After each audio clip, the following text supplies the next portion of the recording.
Everyone, Pantoufleee here today for a new video on Age of Z Origins, and before we jump into it, two precisions. The first one being that my camera is a little bit blurry and I apologize for it. I changed my settings and unfortunately I can't go back, so I'm gonna try to dig further later on because at the moment I don't necessarily have time.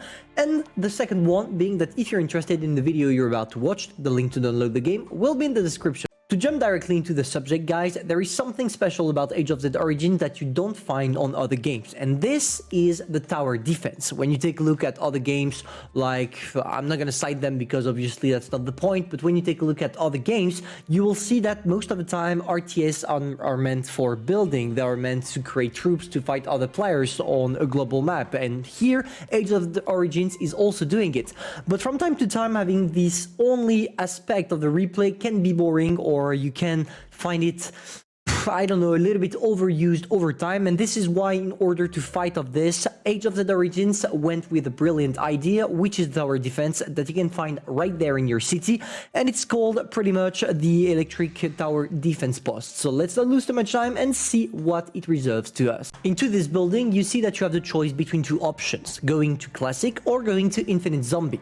And it's pretty much, to sum up the modes, the campaign mode and the survive till you can mode. And this is just awesome because at least it allows you one time per day to have fun in your tower defense, because if you're good enough you can spend hours doing it, but you really need to be good. I already mentioned it, but I'm gonna mention it again for those of you that are new to the game. When you click on the classic game mode, which is the one you see on the screen right now, it's basically different missions staged from level 1 to level 20, and based on the reward you manage to get, 1, 2 or 3 stars, you get your rewards accordingly. As you can see here, I did poorly, I got only 1 star, and when I click on collect, you see that I get those ones. But if I manage to get, for example, the 3-star one, you see that the rewards are bigger. You also have the possibility of going from hard to normal in order for you to climb up your way to the top. And I'm gonna show you that right now. Don't worry, when it comes to the classic game mode, you don't need to do that much, especially on the early level. You just go in straight to battle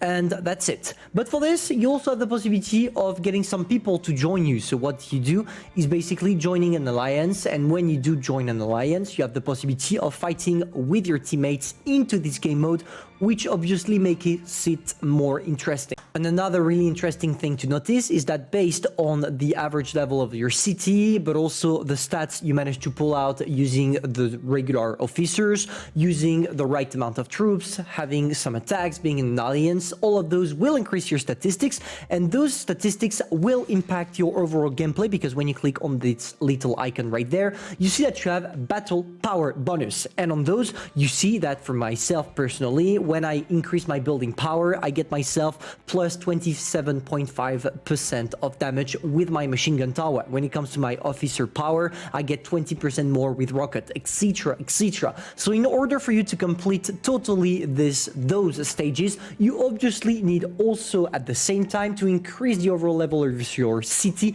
and to expand on the universe. Now, when you click to battle, you see that you go in straight. You have the possibility of putting the time to fasten the time, but it's not what we want. We also have the possibility to pause it. It is extremely for you to pause it at the right time, especially at the beginning, in order for you to organize your map. As I already mentioned in a previous video as well, you have different slots. In those slots, you have the possibility of getting 4 different buildings: machine gun, rockets, that one I forgot the name, but it basically slows down the opponents, and the laser gun. And all of them have a different role on the battlefield that is extremely important to understand. The machine gun will inflict a lot of damage on multiple opponents at the same time, same as the rockets, but in a different way, because here with the machine gun, you will probably focus a little bit more on one opponent rather than shooting a group. Whereas when it comes to the rockets, you will hit the whole group at the same time. So the rockets are specialized for people, or at least for groups of zombies that will arrive from the door you see right there.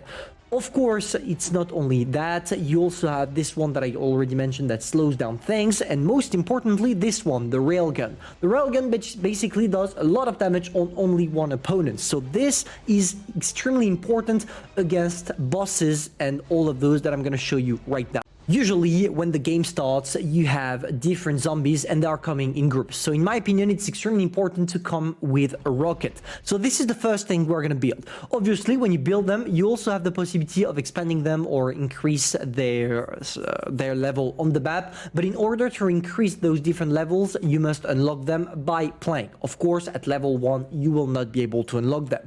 So once I have my rocket, what I like to do is putting 2 machine guns. At the beginning, it's way more than enough. Of course, maybe I misplaced this one. No, you know what? We're gonna put it here, and I'm gonna explain to you right now why. After, when we'll have the possibility, and this is why we're gonna head straight to the fight, we will kill zombies, and this will allow us to get those crystals, which are the main money for us to get the slowdown things. And when we put it, and obviously we put it on the middle in order for all of our turrets to shoot at the zombies that are gonna be slowed down by this thing, you see that it helps us quite a lot. Just take a look at how easy it is for us to destroy the zombies. But of course, you see, and it's extremely important to post, that it's not enough. When it's not enough, what you do is you bring back those rockets, because obviously they are doing the job.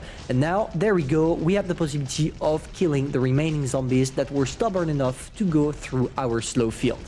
Now, as you can see, we have the possibility of increasing the level of our turrets. And what is cool about this is that when you do it, you actually have a new design, a whole new design that allows you visually to see which of your machine gun have been upgraded and which one were not upgraded. Doing this, you see that it becomes way easier for us to destroy everything. Just take a look at that. We're gonna increase the second one as well. You see that we're in the final wave here. There is nothing too hard. We are literally tearing apart our opponents, and it works just as intended. Just take a look at that. We are destroying the whole matchmaking. But you see that from time to time, you have those specific zombies that are extremely hard to get. And for those, there is only one answer. They're lasers. Just take a look at that. Boom, it's over. Thanks for coming. Of course, as you could imagine, it gets us the 3 stars because we passed with all of our hit points. Because yes, you have a number of hit points on your tower defense that you don't want to lose, because otherwise you are gonna die. But even if I got 3 stars, it might not be enough for us to be able to do the job. And maybe you have a way better tactic. And this is why I invite you to join the Age of Z Origins community by downloading the game through the link in the description and joining, obviously, my mighty server.